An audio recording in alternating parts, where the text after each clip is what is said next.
Hello, everybody. This is Brian Lawrence with the Clazar podcast, and I am so excited to welcome my friend Anthony Graziano from Camunda with us. Anthony, how are you doing?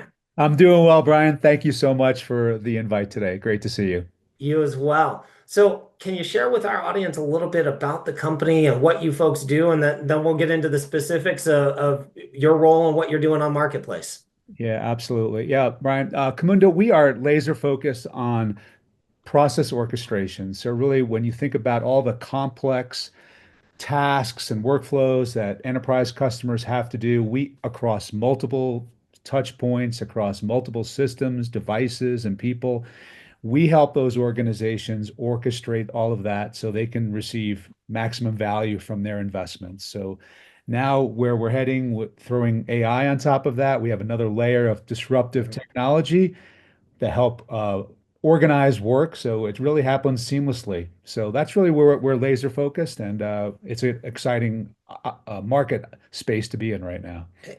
And you're having a lot of success with it. You hit a really major milestone that you shared last quarter, which was that the company had hit 100 million in ARR, which is no easy feat. So kudos there. And I'm sure, it's the result of many factors, but I'd love to start with kind of the role of partnerships, especially the cloud alliances Mhm. in helping get you to that success.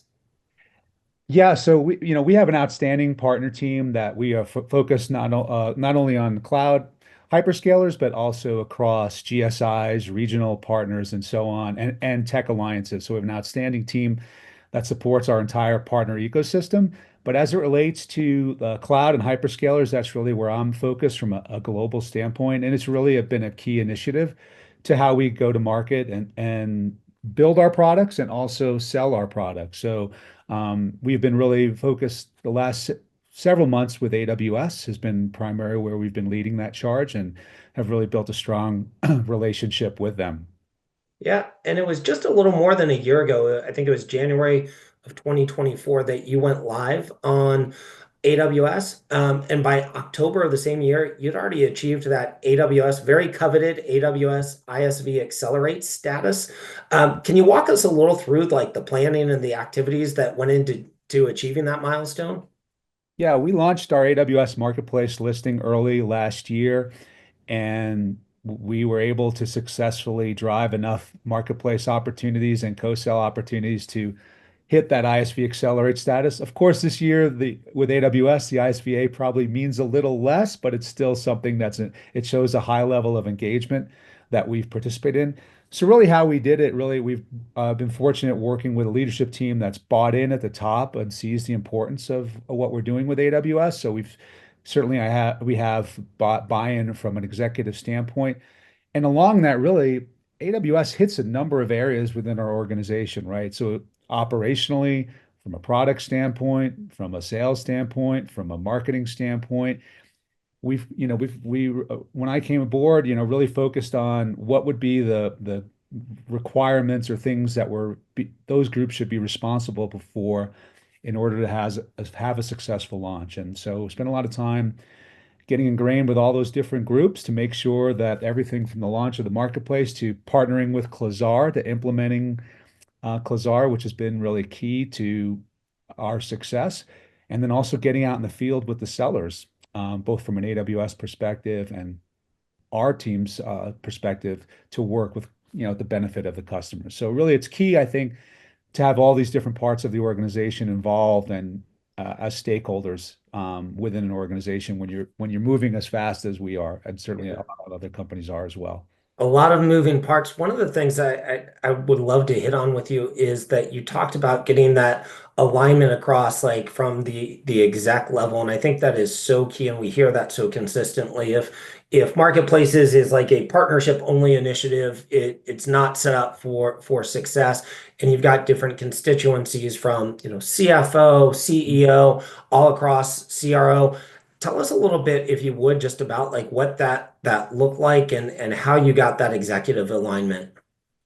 Yeah, I mean, it started really within our sales and product organization. Early on when we started this journey with AWS, I know we really saw there was two areas that we had great opportunities with. One was around a product standpoint, and one was from a go-to-market standpoint. And both the leaders in those groups, along with the other executives, were on board with that. So when I see how we've been working with AWS, it's really kind of been in two capacities, right? Or pillars, if you will. One has been around our go-to-market, which our senior vice president of sales has been all about and certainly supportive, and my VP of partnerships has been supportive of and rolling that out into our field. But then also from a go-to-market, I'm sorry, a co-build, how do we work with AWS to build out our product and embed more AWS services into what we're doing? And that was certainly our VP of product and CTO who was closely aligned with that as we began to ramp up and got through 2024. And now here we are with some ambitious targets in 2025. Yeah, and in terms of that partnership, beyond the go-to-market with AWS, I know that you're building document processing on AWS and exploring some of the new capabilities within Bedrock. Could you tell us more about that collaboration with AWS on that co-build and innovation front? Yeah, early on last year, we were fortunate enough to be part of a Gen AI incubator and innovation program with AWS, which really helped the efforts to start incorporating Gen AI within our platform around our Copilot capabilities, which would make it easier for our customers to identify where they want to orchestrate processes next. So again, they can lean on that capability, and we've really built out that within our product. The other area where we've seen co-build be really relevant is around intelligent document processing. So both from an AI standpoint, but also other AWS services like TextRack that we've built into that functionality and service that we have within our platform. And then the last thing is just launching a new software as a service platform on AWS, built solely on AWS, that we could sell along with our self-managed platform, which sits in a customer's tenant. So all of those areas, we were really working closely with AWS from a partnership and engineering and perspective, and then now we can really bring that out to market with the relationships and things that we're working on there from a co-sell and a industry standpoint. So the two really go hand in hand. And when you talk about bringing it to market in tandem, you've made the investment on the product side and the innovation side, but then from like the go-to-market, I know one of the things you've really leaned into with AWS is events and summits, AWS reInvent, Startup Summit, all those types of things. What kind of outcomes are you hoping to achieve through these events, and what have you been seeing with those? Yeah, so we talked about getting executive buy-in, and certainly our CMO add another person to that person Yep. list who sees this as key. And we have an excellent channel marketing person that's been integral to help with that. Yeah, we've this year certainly we've identified some key events that we want to be part of. We kind of dipped our toe last year in attending some, but when we go to those events, we view them as we want to be able to potentially message and present with customers there. So if you've worked with AWS, you know how important customer stories are with them. So we want to take advantage of that if we're going, whether through a formal presentation or some other sessions that we can do separately. We also, we view those opportunities as a way to get closer to our customers. A lot of them are attending, and also get closer to the AWS teams that we want to work with, right? So that could be sellers in the field, or it could be industry people, it could be executive leaders, and so on. So we want to, use those events for those kind of two key reason, opportunities when we're together. To really maximize it. And I know with AWS, I think kind of one of the secret weapons within AWS is the PDM. And you've built a really strong collaboration, and I noticed you had your PDM at your recent SCO. How did you develop that strong relationship, and what advice would you give to other ISVs that are looking to do something similar? Yeah, again, tie back to executive buy-in, right? Because Yeah. at a company meeting like that, you only have limited amount of time to get people. So fortunate enough that we were able to get AWS on the bill. So, really, I think to build that out, really, it's all about collaboration. We've had great partners and account executives at AWS to work with, and they're feeding us opportunities that we should be taking a part of. And, we're kind of sharing with them things that we're working on and we see as areas that we want to get after together. So I think it's that regular cadence. It's setting up. I know one of the things that we're working towards here in the near term is regular QBRs Yep. involving more with our executives. So we're looking at doing that here. And then, one of the potential things we're looking at is having also another PDM in North America. So having both in coverage in North America and in Europe, if there's an opportunity that's being out there to being presented to us. So I think it's just really all about communication and getting that sharing opportunities. We one of the things I'll just finish with what we're doing. We just created an Asana board Mhm. for our AWS colleagues. So along with Slack, we now can share Cool. a work plan with them through Asana. So a little plug for Asana there. But we hope that will help us be more collaborative and keep on track when it comes to all the laundry list of things that we want to accomplish Yeah. there. Going next level with it. I like Yeah, it. we'll see. Yeah, we'll see. Hey, and when you're talking about SCO, it is so true that, agendas get really tight. And for you as, a partnership lead, alliance lead, what are you trying to convey to the broader team when you have an opportunity there at SCO? What do you want them walking away with as they think about partnerships and alliances? Yeah, as it relates to AWS, I want them to view my sellers, our teams, to recognize this as a complementary Mm. partnership to them, right? It's not something that's competing. It's just something we always talk about as a scaling mechanism. So I want our sales teams to understand this can help your deals go faster. It can help them, and that could be through marketplace. It can help you scale an opportunity because you're working closely with AWS sellers who could potentially uh, open up new doors for you. So it's really about educating them around that, how this can complement what they're doing, and keeping it simple for them so they're not overwhelmed by all this other stuff for them that to worry about. But this really should just be complementary. All customers out there have a cloud provider, have a cloud strategy.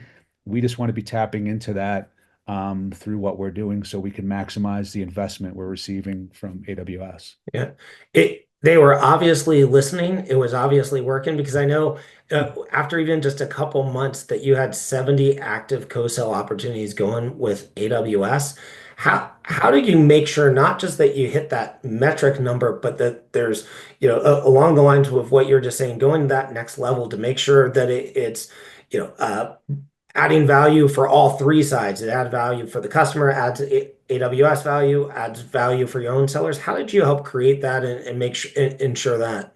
Well, certainly, Clazar had a big to do with that, right? Because that's the scaling piece, right? So that's without a platform or an operational capability, which was a key goal for us go at the end of last year to build that out, we wouldn't be able to touch as many accounts, right? So having the operational efficiencies underneath what we were trying to do was really key. It makes it real simple for our sellers to get involved with a co-sell with AWS, right? It makes it real easy for them and our deal desk and our operations team to then deliver on private offers that our customers are asking for. So I think having the right platform and efficiencies in place then really help the enablement piece of this to communicate out.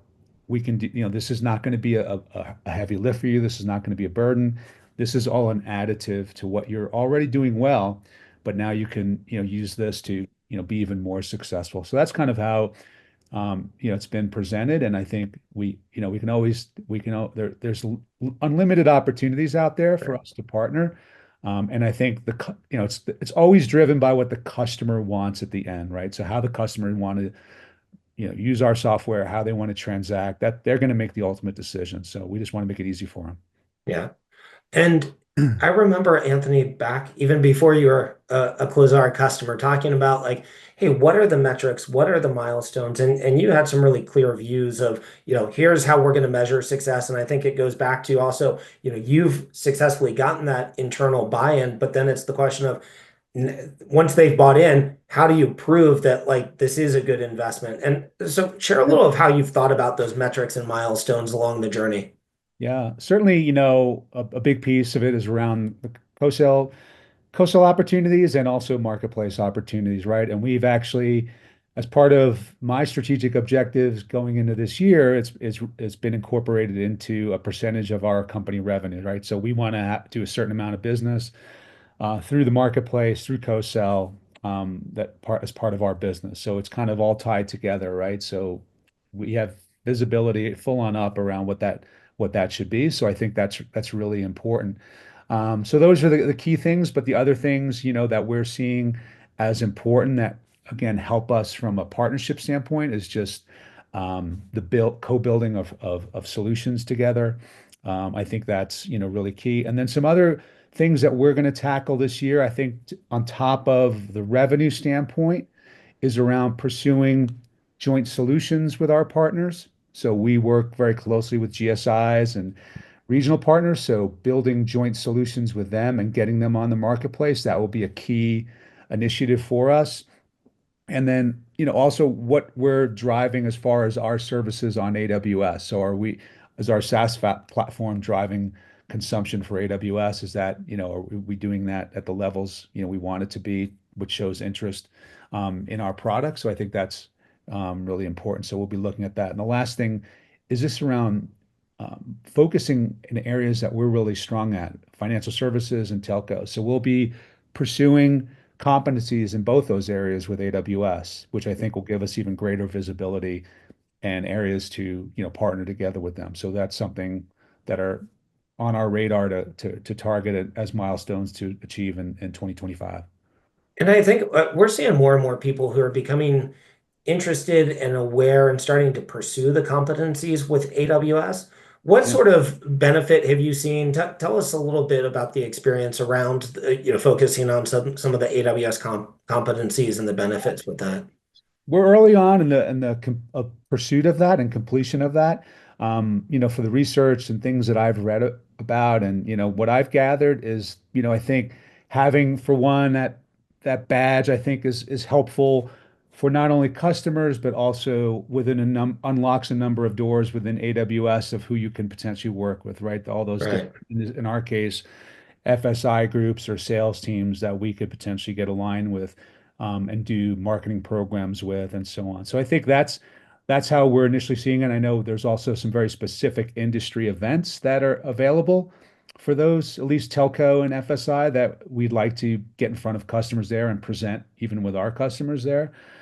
So that's kind of the aim. It just unlocks some more doors within the AWS world that could be quite beneficial for us and also more importantly for our customers. Yeah.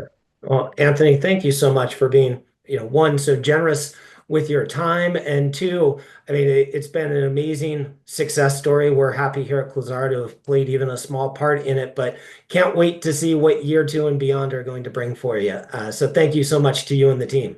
All right. Thank you so much for Brian for having me, and also a shout out to the Clazar team that's been partnered with us here these last few months. Great Thank you work. so much. Yeah.